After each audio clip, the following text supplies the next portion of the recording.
So if you want to change the direction of the motor, so you will first remove these screws holding the panel, then turn the panel carefully to the side. You need to be a bit careful to not hurt these connectors. So here you can see the red jumper, and on most cameras like Kinor and such, this jumper is removed, so you can, let's see, you can take it off with fingers, but it's easier with forceps. So you will take it off, but it is recommended to store it there like this, so that you don't lose it. It's just a regular jumper, which you can get more of these from electronic store or some computer hardware stores might have this too, but it's easier to apply it with forceps like this. And recommended to test the motor without the camera before test run it to confirm the rotation direction before mounting it to the camera, so that you don't actually run the camera in reverse. So here's the jumper, and opening the panel is easy. When putting it back, you need to check the wires again to not cause extra stress to the connectors. The base, you can see this white wire, it's coming from the base switch, so that one is tied down, but the other wires are not easy to tie down, so they are kind of loose, and I will always bend these like this, so the 4-pin wire, and you can see I will mark the polarity too. It's not marked on the board but originally, but I will mark it with, so this is plus and red wire is plus. If you accidentally remove this connector, you will know how to remount it. So plus mark is closest to the red wire. And there's the minus mark is for blue wire on that 4-pin and black wire on this 3-pin. But remembering that red wire is plus, then you can get this right.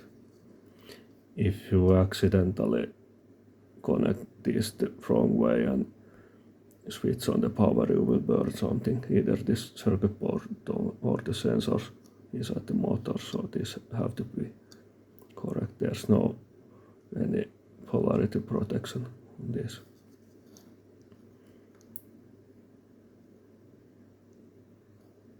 Technically the board might stand it, maybe, no guarantee at all. The motor will surely get hurted if mounting this the wrong way. So these have to be correct, but you can see the plus mark is red wire. And this 4-pin is bent towards the circuit board, and likewise this 3-pin, you can see it's checking from these angles, and the 3-pin cable is kind of curled and that way. Let's see if you, and it should be, there might be some resistance when putting this on, but not excessive resistance, so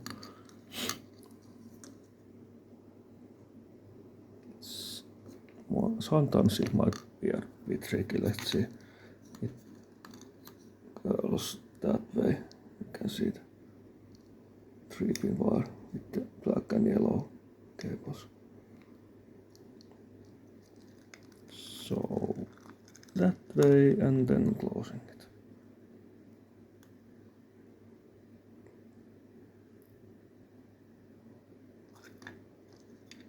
It is if you sometimes accidentally happen to destroy the connector, it's possible to replace this by yourself, but let's see it then. Not making a tutorial of it because it's rare and shouldn't happen, but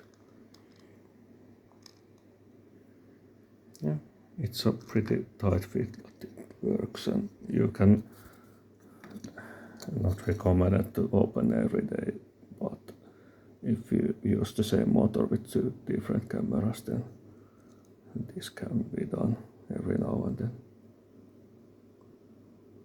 And these don't usually break down, they just get very loose.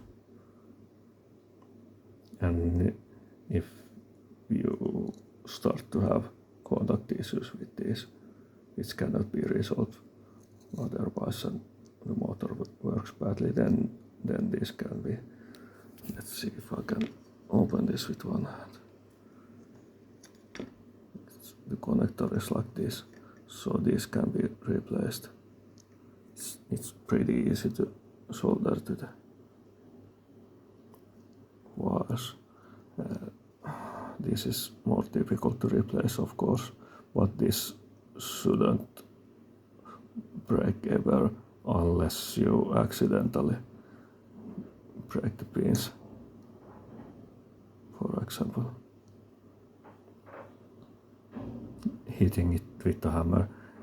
These are bronze pins, so it's possible to break them, but it shouldn't happen either. This might get loose if you open this every day for many years. But if only opening every now and then, there shouldn't be any problem. So I will just and checking that plus goes to the red wire. Yes, then testing how it closes. Pretty good. Then can just apply the screws.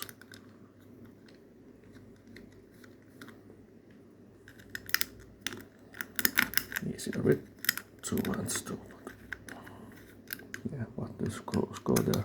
And like I mentioned in some of the previous videos, that these are M4 times 0.7 screws, very standard M4 screws. So these threaded holes go through the motor. You can see it's open hole, and it's threaded all the way through. So if you have some accessories, you can apply them on this size with them 4 screws, as long as those screws don't hit these other side screws. So you have pretty long, that's like 3 centimeters or something like that. So you can mount pretty long M4 screws here from the other side. You saw in the other videos my prototype 3D printed battery, V-lock battery mount holder. So stuff like that can be mounted here if needed. So it's 4 threaded M4 holes and pretty long thread length available. So these mount the panel, and the rest is free to use for other stuff. So if the camera side mounting is sturdy enough, you can mount all kind of stuff here with the 4 screws, because this motor body is really strong. So if the camera side mounting is sturdy, you could basically mount full-sized 190 watt hour V-lock batteries or something like that easily. If you drive over this with a car, then it might break, but I actually made some tests. I couldn't break this with a hammer. Grown men hitting this with a hammer dozens of times with full force, it wouldn't break. It gets of course bends and damage, but this is really strong stuff. So with the camera side mounting holes, then you can mount all kinds of stuff here. But yes, I'm closing this panel and then it's ready to use.